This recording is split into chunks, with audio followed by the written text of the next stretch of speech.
Easier said than done on this lane.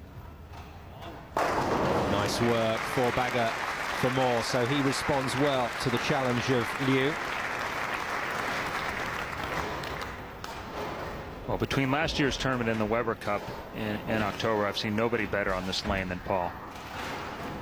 Day in, day out, every match, he's just rock solid. Yeah, what an addition to the calendar the Weber Cup has been.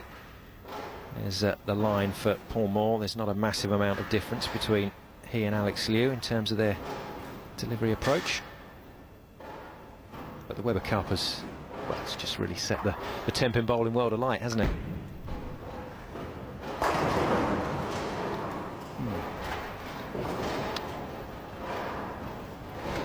So the 7 left standing for Liew. He's pondering the changes that are happening to this lane, and unfortunately hasn't quite made the right decision, has he? Yeah, it's hard to say if he tried to move off that last shot. Maybe it hooked a little bit early. It was hard to tell from up here. But if you do move too early, the flat 7s and the flat 10s those are the ones that seem to catch everybody first.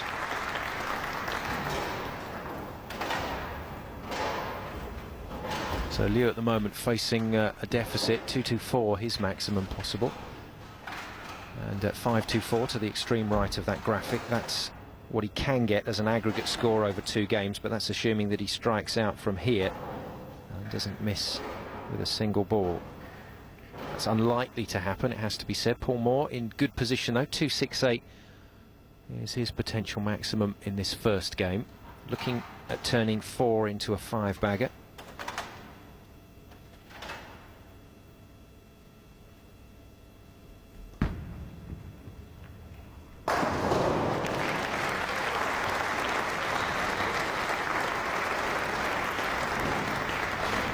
He's on autopilot right now, I think. He's locked in, isn't he? He's locked in.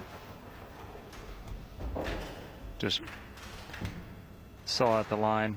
He's walking back. It's halfway there. I wouldn't mind that feeling a day or two. Just like hitting your drive off the golf tee, bending over, picking up the tee and not even watching the ball. Paul Moor knows it's all going well at the moment. Liew now finds himself under pressure.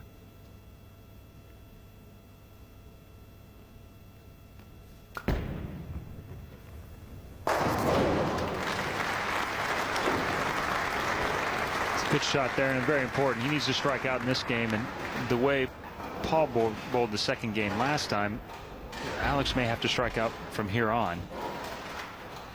Yeah, we said if he can do that, then he'll have a decent maximum aggregate available. We've talked so often about par scores in this tournament, about what you're going to need to do to win, and it seems to me, Chris, that each year the bar just keeps getting raised and raised and raised, and par now on this lane looks about 220. Yeah, but I think from this point on, the winners of these matches are going to have to shoot closer to 490 to have any chance to win. Yeah, this is good work from Liew. He's responded very well to some serious pressure. He spoke to me before the match started, and he said that he liked him much better the second game once they settled down. I imagine that allows him to get into his rhythm. He's a very good, very repetitive player, and once he gets comfortable, he strings lots of strikes. And I think these decisions in the first game have got him a little bit off and allowed Paul to get out to a lead.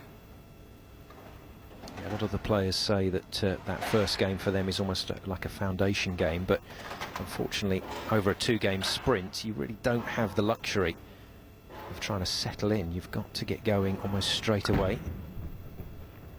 Well, hats off to Alex Liew. That's a terrific finish to the first game. That's going to bring him a score of 224, and now really all he can hope for is that Paul Moor, unlikely as it is, will make some sort of error. Good start, and that maximum of 524. Chris Barnes alongside me in the commentary booth believes that's pretty much what he's going to have to hit to win. Well, Paul was 521 the first match, and he's off to a better start than he was the first match, regardless of what he does here in the 10th frame. I don't see anything that indicates he's going to slow down much. The one thing that could change, though, is you have 2 left-handers at the same time. Somewhere in here they will probably have to move to the right, and if Paul stays ahead of that, it would be big trouble for Alex. Another strike and a wry smile from my co-commentator, I can tell you. Well, this is the one. It hooked early on him. Took a pretty good shot off his hand, but it did pick up, goes through the face, trips out the 610, which you don't see very often on these twisters. And it's breaks like that that can really make a difference. The minimal hand movement from Paul Moor just lets us know that he acknowledges that he got a bit of luck there. Bit of help from the bowling gods, as Tim Mack would say. So needs to keep this going if you can. 268 available, remember, which will be a very nice opening game.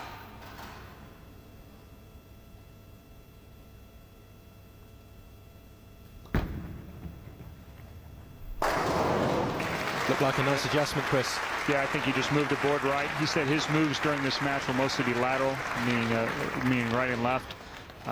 So he just moved one board to the right, allows his ball to lay down in a little bit more oil, push longer down the lane, and creates that result. And what a result that is. It just must be, under pressure especially, Chris, the sweetest feeling to see the pins go down like that. There's very few feelings that are as good as throwing a shot pure, and you know it as soon as it's off your hand, and all 10 go straight back. Whoa. Oh dear. Well, it's not done a tremendous amount of damage to his score. Just 3 pins down on what he could have scored. 265 then for Paul Moor. But any way you read it, that is a very healthy lead indeed for the Englishman to carry into the second game. It's looking good for Paul Moor. Paul Moor is making a sprint for the semi-final.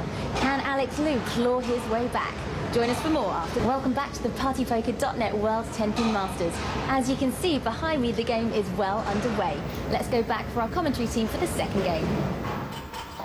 Well, we said this was going to be an interesting encounter. Neither of us particularly wanted to call it, Chris, but I would have to say that just asking around the crowd, and there's probably a certain amount of home favouritism as well, but most people coming down on the side of Paul Moor in this game. Well, anybody that's watched Paul bowl over the last couple of years on this lane has to make him a favorite even in an even match. He's just bowled so well on this lane and really everywhere in Europe for the last 2-3 years that he wins tiebreakers based on experience and his record.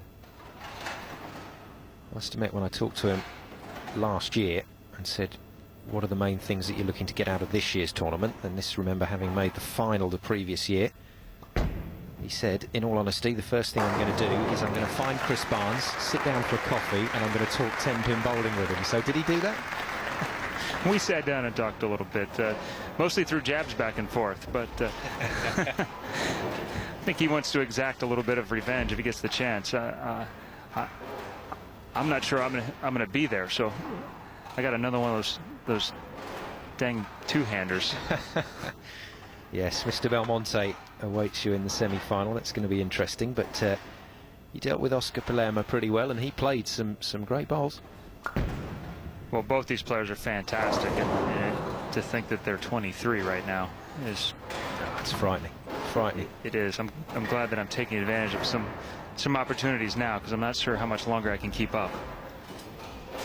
Alex Liew, a bit unfortunate here. He's left the bucket. A couple of sleepers to deal with here.